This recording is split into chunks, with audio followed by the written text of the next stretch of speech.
জীবন প্রবাহমান। এক একটা মানুষ আমাদের জীবনে আসে আর জীবনের পাতায় একটা করে পেজ লিখে দিয়ে যায়। প্রার্থনা আমার মেয়ের টিচার। কিছুদিন আগেই পরিচয় ওর সঙ্গে। খুব অল্প দিনেই মেয়েটি আমার ছোট বোনের মতন হয়ে গেল। কখন যে ওকে মনের কোঠরে স্থান দিয়ে দিলাম বুঝতেই পারিনি। 2020-তে আমরা যখন সৌদি থেকে ইন্ডিয়ায় রিটার্ন করি তখন নুক আমার কোলে, মানে 5-4 মান্থস হবে। সেই টাইমে দুটো বাচ্চাকে একসঙ্গে খেয়াল রাখা এবং সারার পড়াশুনো দুটো একটু ডিফিকাল্ট হয়ে যাচ্ছিল।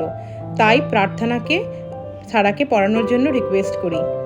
বেশ ভালোই চলছিল সব কিছু, কিন্তু একটু বড় হওয়ার সঙ্গে সঙ্গে সারার আমার প্রতি পড়াশুনোর ব্যাপারে ডিপেন্ডেন্সি বেড়ে যায়। আর প্রার্থনাও বিজি হয়ে যায় ওর নতুন চাকুরি জীবনে। সময় বেশ ভালোই চলছিল।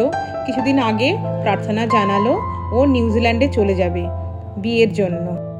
খবরটা পেয়ে একটা মিক্সড ফিলিংস হয়েছিল। খুব খুশিও হয়েছিলাম যে ফাইনালি ওর ভালোবাসার মানুষের পাশাপাশি গিয়ে থাকবে। আবার একই সঙ্গে মনটা অনেক দুঃখেও ভরে গেছিল যে মেয়েটি চলে যাচ্ছে। একবার বিদেশে যাওয়া মানে আবার সে কতদিন পরে যে আসবে, তাও আবার বিবাহ সূত্রে।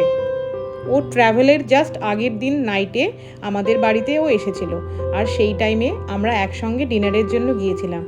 এই ছবিগুলো এবং এই ভিডিওগুলো সবগুলো স্মৃতির খাতায় রেখে দিলাম। ও আমাকে দিদি বলে ডাকতো, আর কখন যে সত্যিকারে ছোট বোনের স্থানটাও নিয়ে নিয়েছে বুঝতেই পারিনি। আমরা ভূতের রাজা দিলবর রেস্টুরেন্টে গিয়েছিলাম, আমাদের বাড়ির খুব পাশে, আর এদের খাওয়ার দাওয়ার খুব টেস্টি হয়। এর আগে অনেকবারই গিয়েছি।